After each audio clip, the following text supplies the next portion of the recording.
these minerals, mainly the transition minerals, can definitely contribute to the development of the region, because South Africa and the region can actually develop a lithium-ion battery if we put together our resources and expertise for the development of the region.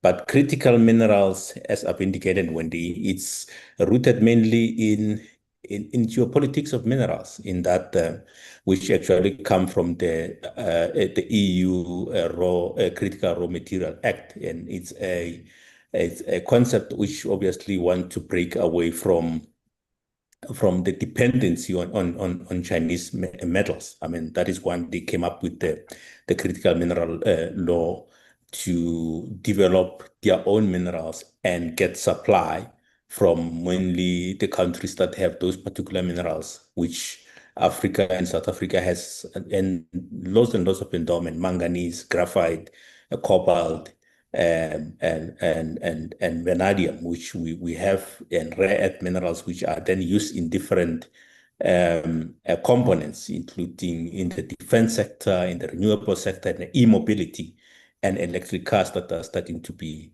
on our roads. So that is what is mainly termed critical minerals, but that concept in general emanate from the European Union Critical Mineral Act. Thank you. Kashani. Yeah, maybe just to add to that. So if we break it down to, what does it mean for us? I think each economy will have a different set of critical minerals for different reasons. So if you're looking at Africa from the West or the East perspective, it's minerals that are critical to them that we have. And then from our perspective, as I said, each country would be different, but in general, minerals are a significant portion of our economy across the continent. So in a sense, minerals themselves are critical. And of course, the starting point is, which ones do you have? So for instance, gold is critical for Mali, right? PGMs are critical for South Africa. So strategically, we need to put the right blocks in place so that we can get the most out of those minerals. And I think the common factor would be industrialization and supporting our economies. Thank you. I mean, it's a big strategic advantage, as you've said. And I think a lot of the talk around critical minerals at the moment is in relation to them in the global energy transition. So then we're talking about cobalt, copper, lithium. And we know, for example, that the Democratic Republic of Congo produces 70% or more than 70% of global cobalt output, meaning that it's going to attract a lot of investment as the global energy transition starts gaining momentum. So you started talking about industrialization. Can you give us some more information on that, given that we hold huge reserves of these critical minerals? Kashani? So I think we've got to employ a few strategies to industrialize. So things like the Africa Continental Free Trade Agreement is one of those, the special economic zones, of course. But I think to be a little bit more specific towards minerals, there's always a couple of key enablers that need to be in place. One would be equity, and in particular, we're talking about risk capital. In many cases, you need to develop it from green fields or even brown fields, but we're talking about years of patient capital for a project that isn't proven yet. It may be a no-go. And then technology or production capability. And then, of course, the one thing that always support the project, it would be the offtake agreements, So all those three I would put under partnerships, strategic partnerships as a critical enabler. But from our perspective, I mean, our battery value chain.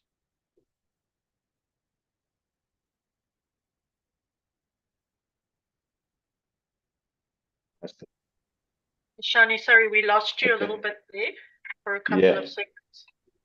Okay, apologies. I thought I was booted off. Okay, so from our perspective at IDC, from a strategic development perspective, we look at, developing each project or each segment independent of the efforts of building a whole value chain. So in other words, we would even support importing raw materials and exporting processed product or manufactured goods, etc. So the key strategy there is tapping into global value chains. And also, of course, you want to build on what you have. We have minerals across the continent, but in the case of South Africa as well, we have an active market of energy storage. Actually was probably it was one of the biggest in 2023. So it's quite significant, So we're approaching it from both directions to, build the value chain, but we also have to be realistic. It's about building the next step downstream or upstream, not trying to, shoot the lights out and do fancy things. Mm. So what you're saying is that beneficiation of that product that we mine locally is an option, and we could have upstream manufacturing of that. No, it's downstream, right? Downstream manufacturing of say lithium into battery manufacturing. But we could also, you want to industrialize the country, so you could also import some of those minerals if we don't have them in South Africa and still manufacture here in South Africa. Well, I can give you maybe a practical example. So we've just started a project to very early stages to manufacture NMC powder, so nickel, manganese, and cobalt powder. Right? The cobalt has got to come from somewhere else. Right? And that's not going to be a stopper of the project to say we were talking about industrialization. Now we're not using our own cobalt. No, the project is a go ahead. And similarly, there is no downstream local off-taker of NMC powder. So we're looking at exporting. So the partners we're looking for are not necessarily in the country. Yeah, that's just one example. Yeah. So it's linking into those, as you said, critical mineral value chains around the world and seeing where we can add value within those particular value chains. Okay. Shane, your thoughts on this? I mean, it boils down to a clear policy directive. I mean, South Africa mostly export its minerals, and this new sector from extractive industry, actually from geoscience to recycling, it requires a clear directive of what a country is going to do, because, for example, recycling is also actually linked to keeping the minerals locally, because that way you also hold on the skills of then re-manufacturing the components. So it requires a strategy, combinations of departments and entities with one vision to ensure that we are able to contribute or also develop our own value chain or develop or contribute to the value chain rather than actually exporting the minerals. So we have to be clear as a country, because, like, for example, you will find instances where, for example, the Mineral Council argue that if we have minerals that are directed within the country, it will also, more especially through export taxes, it will threaten the viability of the sector. So we need to have a clear legislation and policy on how we're going to deal with the sector. Thank you. I think that brings us to the next point, which is what policies do we need in place, not just in South Africa, but across the continent, that are going to help encourage this to occur, taking into consideration that some of them may be nascent industries which have to be started. What is it that we need governments to do to support this? Shane, you want to start? Well, I mean, we have the African mining vision, which we need to just integrate into our local legislation, because it encourages the beneficiation of minerals within the continent without actually having to be the consumers or price takers. Because if you have to manufacture locally, often the difficulty becomes acquiring minerals at a developmental price, which is a strategy that actually has been employed by China, where it has a price for local consumption and a price for export consumption. So that way, we will be able to develop develop a value chain if we are able to then take advantage of those minerals without actually starving the local companies that want to enter into the sector, which, I mean, an example is been in the steel sector, where steel has been suffering because, unlike in the past, they have to acquire the minerals through like international price. No, thanks. And I think you raised a really important point, is that we need integrated policy, right? We need all the different departments of trade and industry and even education for skills and the finance sector all working together to make sure that that policy is going to encourage investment, but at the end of the day. Kashani, anything you want to add on policy? Well, just on that point, we need that within countries and between countries, that level of coordination. And the complicating thing is that the market is looking for clarity and certainty. That's the number one thing they look for in policy. So it's a complex thing to navigate. And yeah, I think sometimes we shoot ourselves in the foot, I was going to add something else there. But I mean, ultimately, we need to make the continent investable, and that's what we're trying to achieve here. I think, and that includes mobilizing local capital and local skills, right? But you got to attract international investment as well. So that's a question that we got from one of the participants, Jana or Yana. Sorry if I've pronounced it incorrectly. Is to say, what is the role then? So policy is obviously there to provide that enabling environment and to give incentives for investment. What's the role of investors in the private sector? And we see more and more financial institutions playing really important roles in driving sustainability issues into investments. So what is the role of investors in private sector in making sure that we localize this, and also because they can take a multi-country view as well, as you were saying, Kashani, and have sort of regional strategies around some of these critical minerals. Kashani, do you want to start? Yeah, I'm not sure if it's fair to place any expectations of a role on the private sector, because we know how they operate, they do what's good for business. And capital is fairly predictable. But I think in these times and in the sectors we're talking about, there's a lot of noise. Unfortunately, even the competition is at a government to government level, let alone company to company or industry to industry. So there's a lot of noise. Maybe it supersedes market dynamics as well. So decision making is difficult. It's complex. So I think the onus is on the facilitators of the investing environment, and then the private sector will do what the private sector does. So we've got to encourage them to do what they do here, rather than extracting or build further downstream. Shane, any thoughts on this?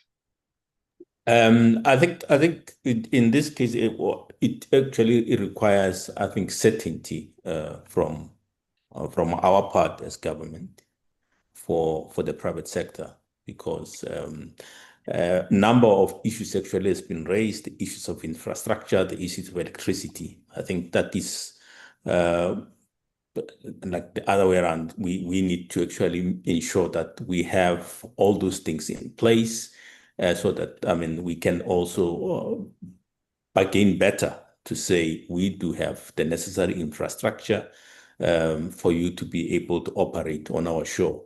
As I've indicated earlier on about the critical minerals, I mean, we need to be very intentional about what we want to do, the role we want to play in the sector. As I've indicated, that the concept of criticality emanates from the EU. EU has already passed almost 50 projects, of which almost none of them requires manganese. 60. So what have we done, I mean, as a country? And one of their projects is here on rare earth minerals, which is a mineral which is at the center of the geopolitics of critical minerals. So we haven't actually moved into that space, but we need to put together the necessary a policy and certainty for local manufacturing. Thank you. And I think you raise an important point also about that we have to look at what the market wants and not just what we can do. And having that, so I think that's one of the roles that the private sector can certainly play, is to help advise government about where they think the markets are going to be, where they would potentially invest, so that government gives the right kind of enabling environment. And I think the other really important point you raised there is about other infrastructure, which is going to be required. So it raises the question for me, can we be competitive if we want to localize critical minerals and do beneficiation in Africa? Kashani? Yeah, that is a $1 million question, maybe billions of dollars question. Again, back to just investability, right? We've got to compete on multiple fronts. But before we talk about the industry specific, this industry is also subject to the issues that we need to solve at a continental level or general level. Things like infrastructure, we've just mentioned, or developing and retaining our talent, which is critical, governance, policy, etc. But I think ultimately we need to compete at a product level as well. We need to compete commercially, technologically, and that Chinese processing machinery, that value chain, that's pretty difficult to beat, and then on the other hand, you're competing against capital in the Western Hemisphere. It's not always left up to market dynamics. So I think for us to compete, to give ourselves a fair chance, is really to partner. We compete by working with the two competing hemispheres. To do that, maybe we have to stimulate our own local demand. We have to, they say possession is 9/10 of the law. So we own the minerals. How much value can we get out of them besides just maybe a revenue stream or just local processing? But how far downstream can you get? How much technology can you attract, etc. So it's not that simple, but we can compete, but I think we've got to work with the world rather than against it. Yeah, that's a really important point, right? And like you said, and work regionally with maybe some of the other SADC countries that also have critical minerals. Shane, any thoughts from you on whether we can be competitive? I mean, I think we can also compete through leverage. We have minerals. We are sitting on tons and tons, metric tons of manganese. We are the top producer of manganese and platinum. Because the question is, can we compete about those who have already, like the Chinese? No, we can't. We don't have the necessary skills that they have. but we have the minerals, and we need to leverage through the minerals to bargain for intellectual property for those manufactured products to be manufactured here next to the source. That is what we need to push for us to be able to compete. But otherwise, if we remain a price taker, it's going to be difficult to compete. With the East and the West, and we are in a better place to integrate our minerals with those of the region. I think we have the necessary expertise, the necessary geoscience expertise to then assist other African countries for us to be able to compete using our minerals. No, I think that's really important, the issue around who we partner with. And Kashani, you mentioned, partnerships as well. How do we leverage our BRICS advantage that we have to work with other countries that like China and India, that maybe have other resources that we don't? So it becomes back to the geopolitical and the policy environment that government is enabling through its work as well. So what are some of the trade issues that you are seeing also coming through on critical minerals? I mean, Shane, you mentioned that the EU has a policy on it, but they also have a whole lot of other regulations and things which could potentially impact. And Kashani, you mentioned the Africa Free Trade Agreement. Are those enough, what we have in place at an African level? And what are some of the trade barriers that we might be expecting to come out of some of the markets that we want to sell in, like the EU? Shane, you want to start with that? On trade, yes, I'm going to repeat myself there, that we remain at a price taker as far as minerals are concerned, and we are a consuming economy. We consume the finished products, so we are definitely not competing on a level basis. So that actually creates a problem. For example, if you look at the auto sector, so we are starting to see lots of cars, the Chinese cars that are coming on our shore, which of course is also threatening the local auto industry, which is providing much needed jobs in the country. So we are really not competing on a level basis, and it might actually create a problem for us going into the future. What about things like CBAM and other sort of trade issues that we see associated with climate change? Do you see, I know it doesn't at the moment cover some of the critical minerals because it's not in the EU emissions trading scheme, but do you see that evolving over time to potentially also cover some of the minerals? Aluminium is already covered, and steel. So could it potentially expand, do you think? Shane? Yes. If you look at the CBAM, it at the moment it really doesn't really work for the country, because of course everything that we will produce will be taxed because it doesn't actually adhere to the clean technology. And then anything that then we buy overseas will have actually adhered to that. It will have adhered to the green steel production, which we are not able to do because we don't actually use clean technology to produce those particular minerals. In that way, it will always keep us in the back foot. Yeah, and do you have anything to add there? I don't know what's been happening over the last few months. It's almost like you don't even want to comment, but we looked at something like CBAM as a threat, but an opportunity we need to respond to over time, right? And then suddenly, over the last 3 or 4 months, something very similar just came in, and wham, that's it. There's your deal, and we've got to keep responding to those things at an alarming speed, and that's probably one of the challenges we face. Besides the need to coordinate regionally, we've got to respond with speed. So when no one is out there thinking, how can we help Africa?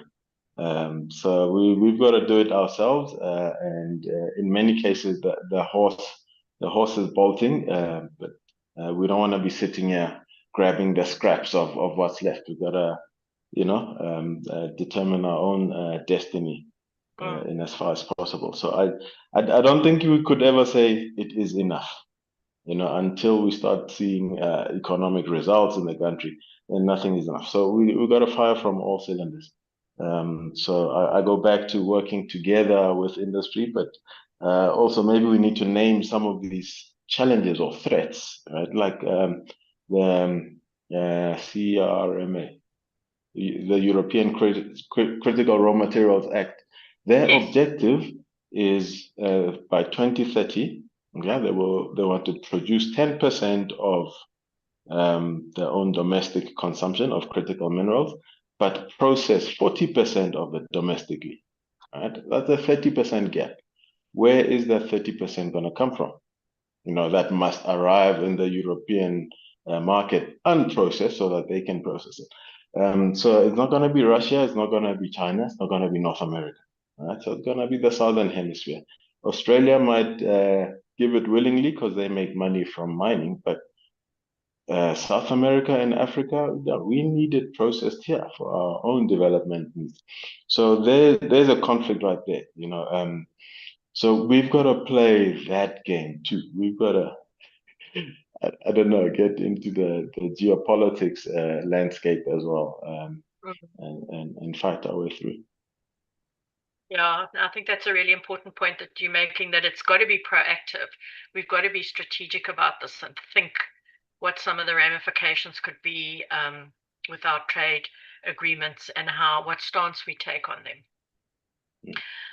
But I want to move on to the issue of skills. So Michelle put a comment or a question in the Q&A about the lack of STEM education in South Africa and in Africa in general, and that we need, if we want to industrialize, we need to have skills that can support that. And I did some recent work on energy skills, and we looked at some of the skills that would be required or that you could use, or transferable skills from the coal mining sector into critical minerals, and there obviously are obvious differences as in terms of mining techniques and things like that, but there are some similarities as well. So looking at that reskilling of the mining side, but when you look at the industrialization side, South Africa's deindustrialized quite a lot over the last couple of decades. And so having quite specialized skills that we might need for manufacturing may be difficult to find. So what should we be doing differently to make sure, and it's always difficult, that as we do this industrialization, we have the skills engine behind that provides us with the competencies that we need? Kashani? Sorry, I couldn't read Michelle's question and listen at the same time, so I might not answer that directly. But the skills challenge is across all industries, right? It's not specific to critical minerals, or not even to the technical sectors, but in any economy, you need a strong base of talent, and that goes with the STEM subjects. So I'm afraid, I mean, if you look at the case of South Africa, we're not getting it right, and this is a 30-year turnaround. Is it like, if we start getting it right, we're talking about the next generation that might be available for with the appropriate skills. So there are no short-term solutions there. So I think we've got to work with the talent that's available around the world. We've got a visa regime that prevents those skills from coming in, or makes it a bit more difficult. But whenever you have these high-level skills, there's always opportunity to employ more locals and develop them. So that is a tool. But yeah, I don't think it's specific to the sector, and there are no short-term ways to avoid bringing in external skills, because that comes with the technology as well. Yeah. It's bringing in the external skills, but it's also making sure, as Michelle was saying, that we've got that pipeline coming from basic education, that we have the competencies in our learners that can then be skilled into these new occupations. So I think Absolutely. it's a combination. Maybe back to the first question, that could be another, that could be something that the private sector could do. Upskilling within, like on the job training or skills development that are appropriate for an industry today. That might be something that the private sector can do better than government. Yeah, I mean, in the work I've done on skills learning pathways, there's two big sort of gaps. The one is from basic education into some kind of tertiary education or training, and that's the STEM gap, Yeah. and also the money gap. And then there's another one from basic education or tertiary education into the workplace, and that's definitely where workers or organizations, businesses can help with training and bridging that gap from education into the workplace. And then there's another we'll one. need to fix the STEM one. Yeah, and there's There's another chasm, like reskilling within yes. the working Once environment. you're in the workplace. Yeah, as your organization or industry transforms, how do you take your people with instead of just looking for fresh talent all the time? Absolutely, and that was the work we were doing in the mining sector. Was can you reskill the coal miners into other kinds of mining applications so that they don't get left behind, and that you have a pipeline of people that have some skills, and where are there comparable skills that you can, or overlap of skills that you can use. Shane, any comments from you on skills? Yeah, I mean, the skills actually related to a sector, in the absence of the existing a sector that we play within the renewable sector, we will not definitely be able to build the skills, because everyone that actually is now being trained in the elected sector is likely to leave the country and go and ply the trade where manufacturing is happening. So we really need to develop a sector. We have the skills, for example, to build the lithium ion batteries. And then once we have a developing and thriving sector, then the necessary skills, I think, will be able to follow. I think one example is the OR Tambo a special development zone, which there is a company there which is going to work on a clean hydrogen, on green hydrogen. So once the sector actually starts, then you will be able to then develop the particular skill, because the sector is there. People will be able to work in that particular sector. But in other areas of work, in the absence of the sector in the country, it's going to be difficult to develop the necessary skills that can actually help the country. Yeah, that is very true. And in some of the work that we found, if you look at Germany, they've got something like 600 occupations which are registered in Germany. We've got 9,000. So what they do in Germany is they broad base skill people so that they are flexible in the market and they can move between different sectors. And we are sort of narrowing down on some of those things. So one of the recommendations that keeps getting made for industrialization is to go back and look at the curriculum for training and education to broad base it more so that you get that flexibility around movement, and that when a new sector or a new market evolves, you then don't have to start from scratch. You can take from your existing pool of people and redirect them. Yeah, So absolutely. it's a really important thing. Yeah, sorry. Yeah, that is how the mining sector actually was developed in South Africa. I mean, the most of our first universities were fitting the mining sector with skills. We have a template that we can actually also use with the current renewable energy sector. And Michelle made a comment that is true that Germany uses cooperative education system with theoretical and practical contact time. So it's also about, and then we came back to the role of business and industry. It's about helping develop those skills is really, really important.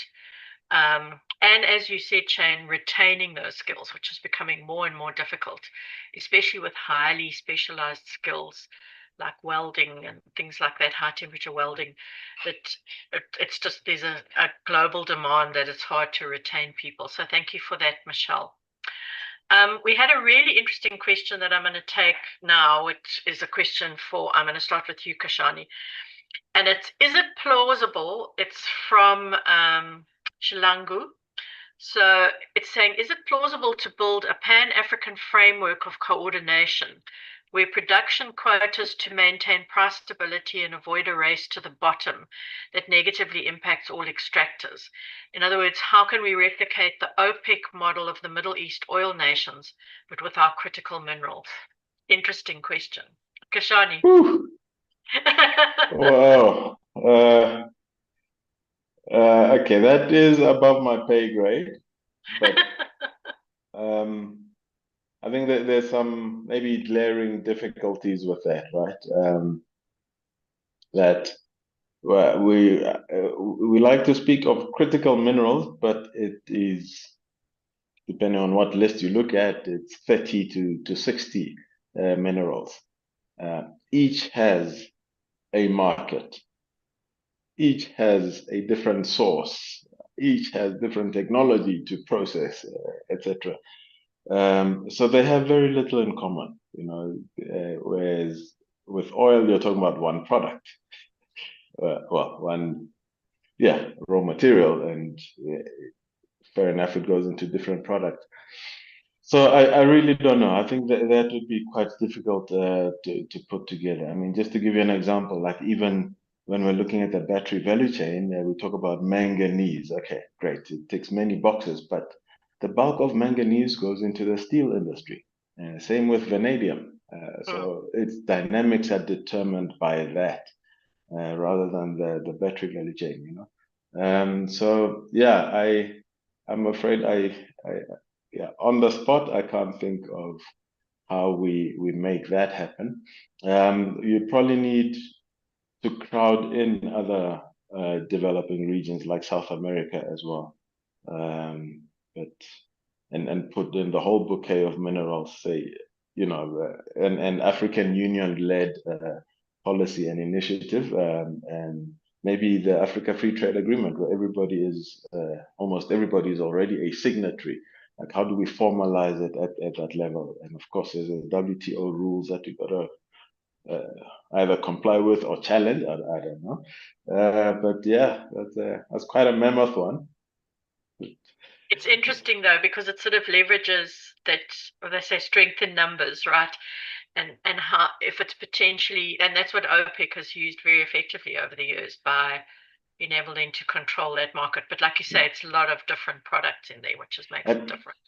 And the other thing is, you know, in addition to the fragmented bouquet of products, like, we don't have the market. You know what I mean? Yeah.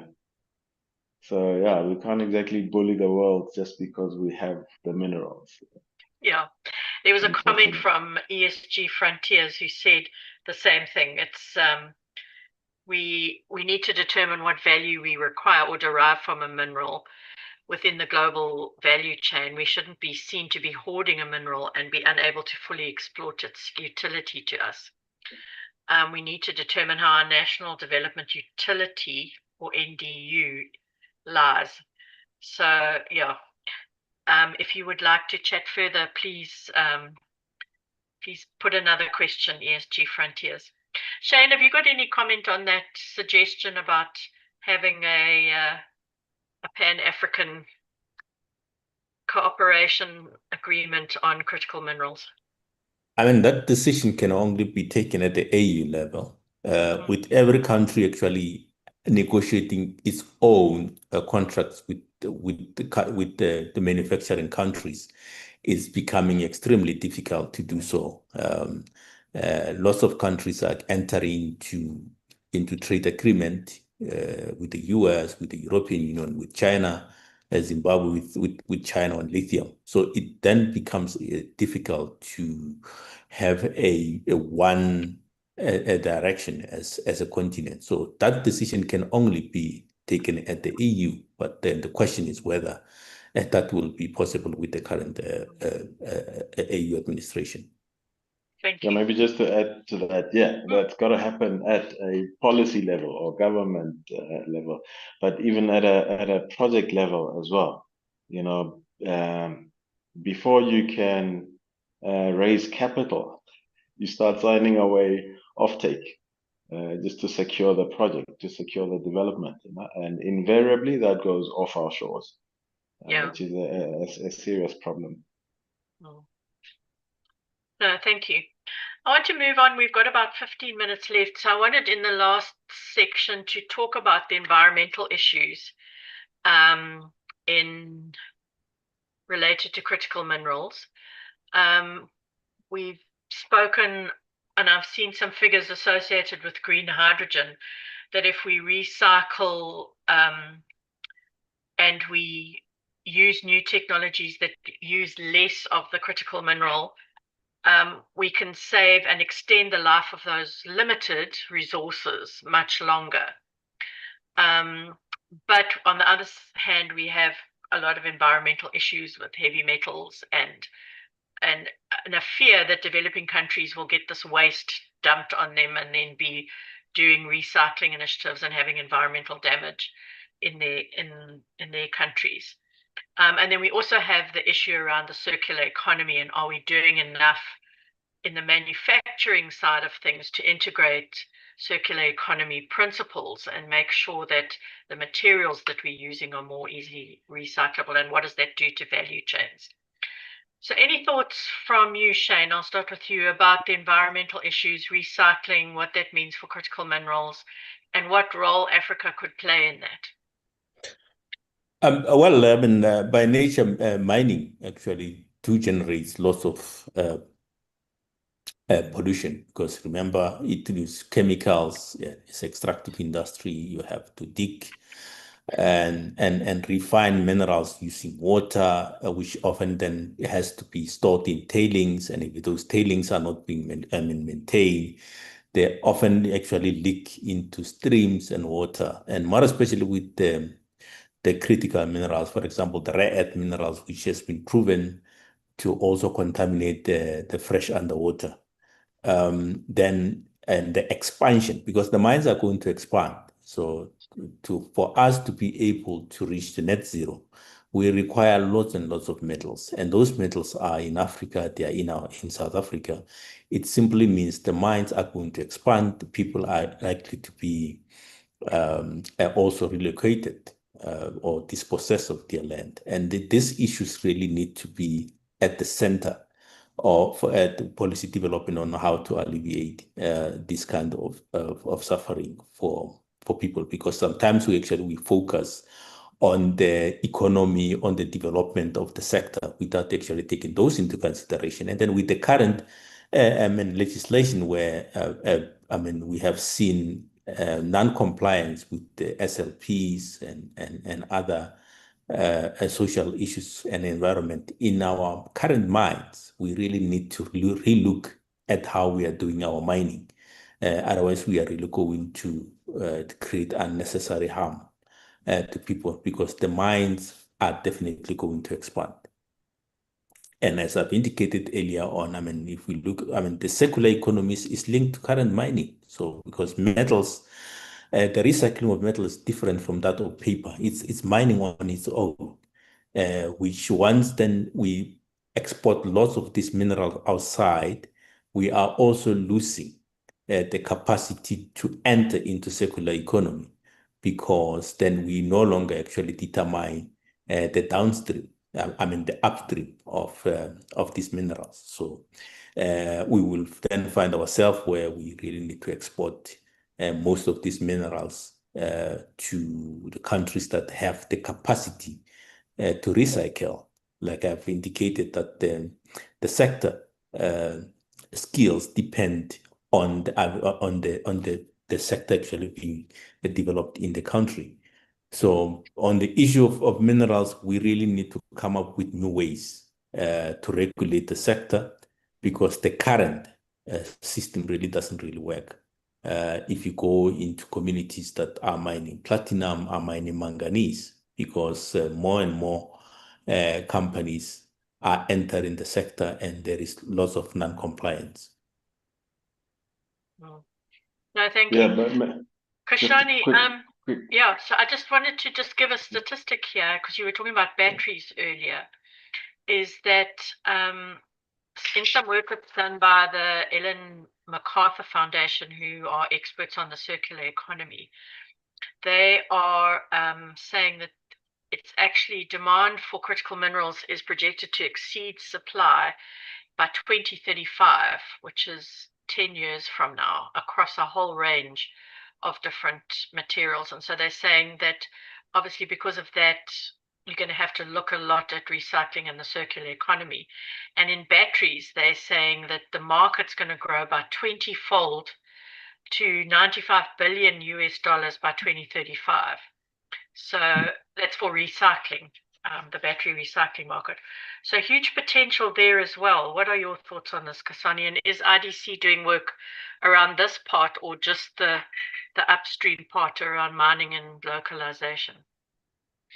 No, we're firing from all cylinders. I mean, we're not very active yet in terms of on the recycling end of the value chain.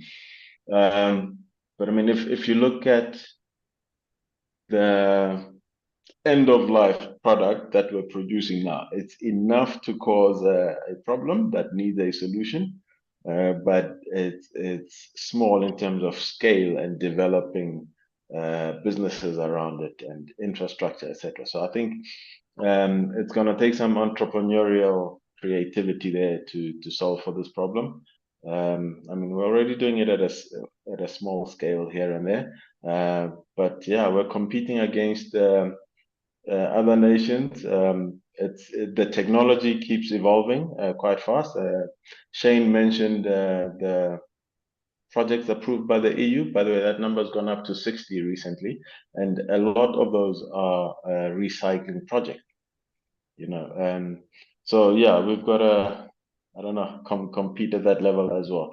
And the difficult thing is you got to be either close to a market, as in the source of the spent material, or close to a manufacturing hub. So yeah, it's not gonna be an easy one, but luckily, you know, the product will look after itself.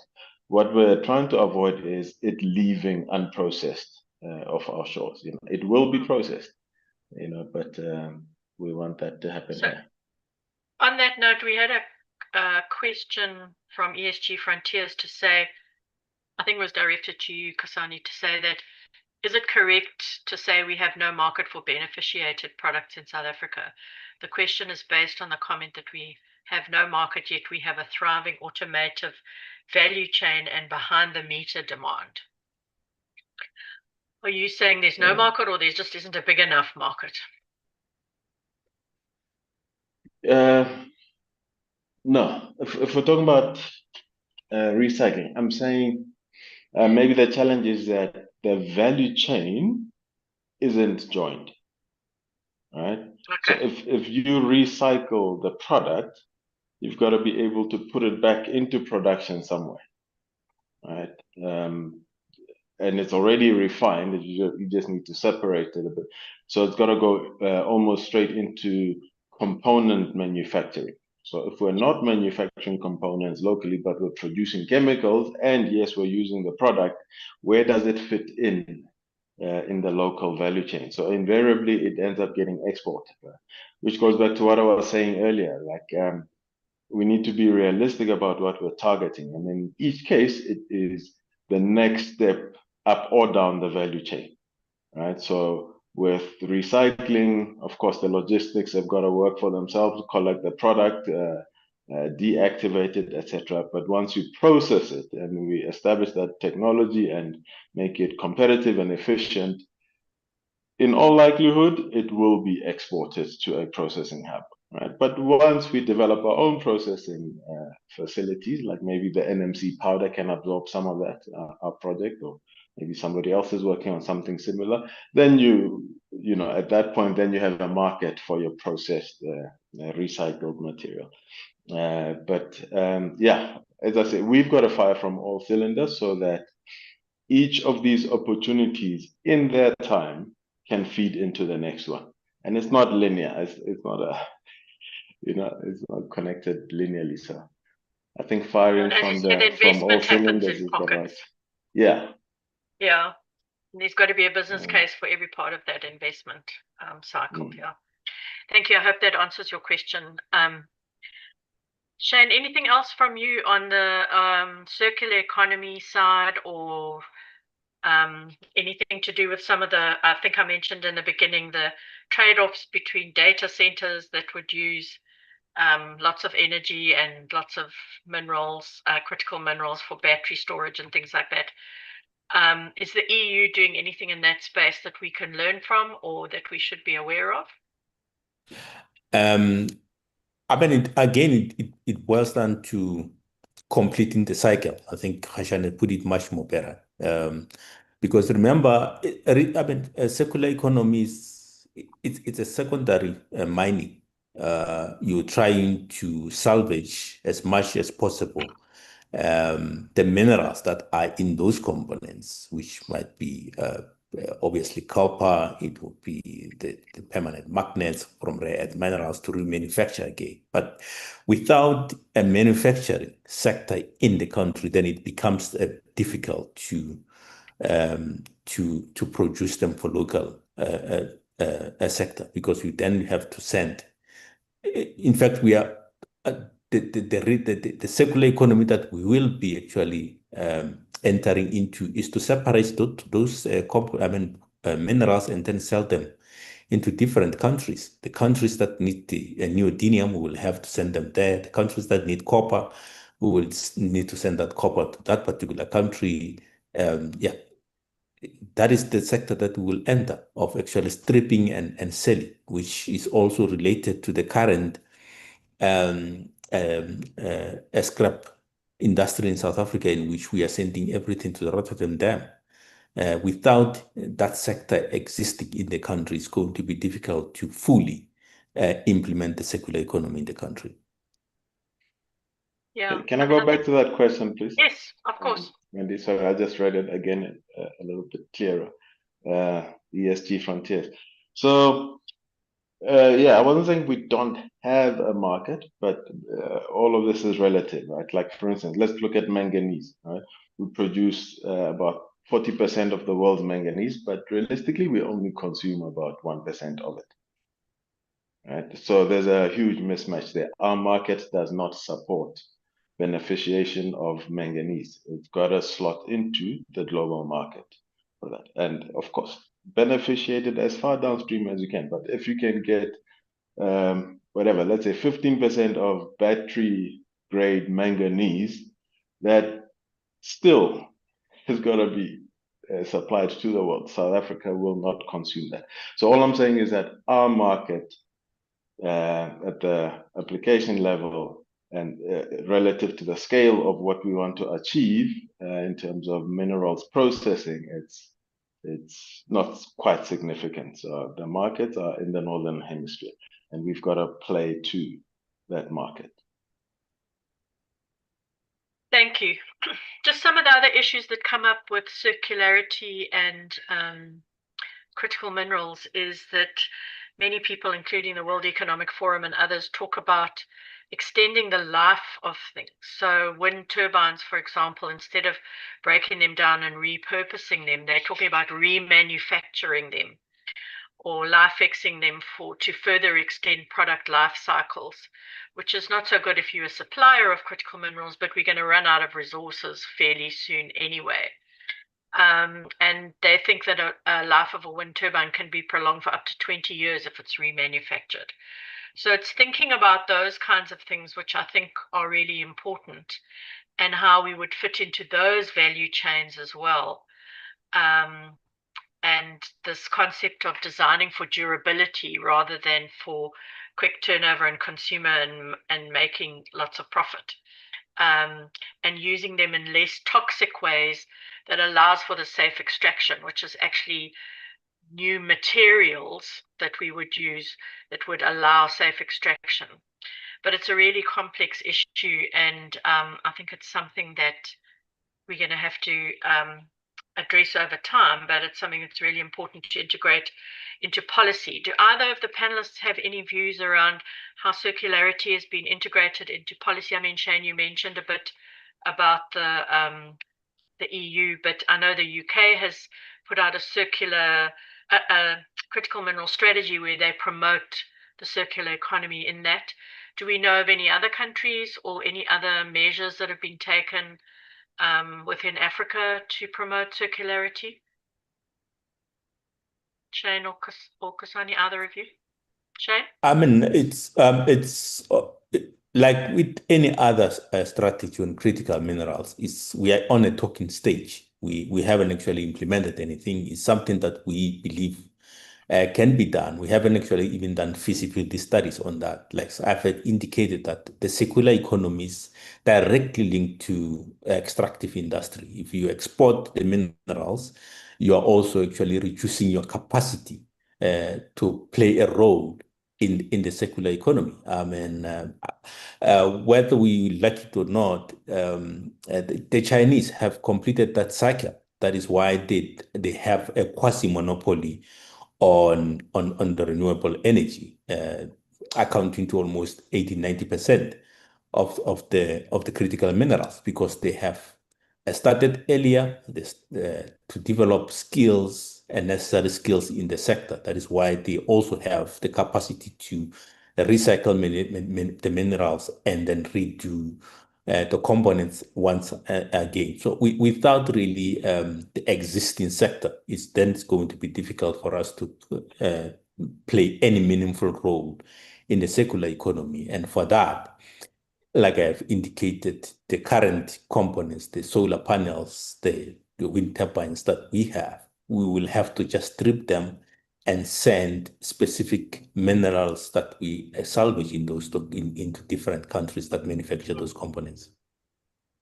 Thank The you. other unfortunate thing is that, yes, sorry, quick, a big part of that circular economy starts in the design of the product. Yes. You know, designing it for circularity, and we're not in that space either. Yeah, it's the materials, the new materials that you would need and the design, absolutely. So there's an interesting comment in closing of this topic from Michelle, who says, if you look locally, Revolve recycles end-of-life automotive lithium-ion batteries into lithium pH stationary products where size and energy density is not an issue. It's unlikely that Africa will be able to be at the forefront of new technologies. However, we can very well take over existing technologies, which I think is what you were saying, Shane, which in densely populated countries are at life end. China acquired automotive skills by purchasing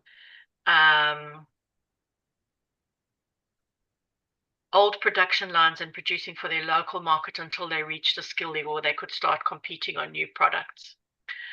And then we also had a comment from Janiko, who said the SADC has a circular economy strategy, which is working on an implementation plan. And yeah, so interesting topic, and it sounds like there's a lot of different issues on it, but it's for Africa, it looks like we have to move slowly in that direction, and as you said, Shane, and get experience with certain things and then move into circularity. Okay, so that brings us to the end of what has been a very useful hour. I've really enjoyed the conversation. Shane and Kashani, thank you so much. You made my job very easy. And thank you too. Hopefully to the audience, you have learned something about circularity. What I'm taking away from this is we need to integrate, we need systemic thinking on this, on policy and on many other issues. And we need to have a proper strategy that is thought through all the different dimensions and starts us working in the right direction towards a longer term benefit for the country, but it's not something that we can immediately start jumping into and getting a lot of economic benefit from right now. But we certainly have a lot of opportunity in this area that we need to explore further. So thank you so much. And with that, I'll hand back to Shannon. Quick, sorry, just a thank you from my side. The audience was quite informative as well. So thank you very much. We all learned as we go along. Much appreciated. Yeah. Thank you. Thanks so much to all of you. We thank you so much for joining us today. Before we wrap up, I'd like to extend my gratitude to our moderator, Wendy Poulton, and our guest speakers, Shane Choshani and Khashani Mohali, for an informative webinar.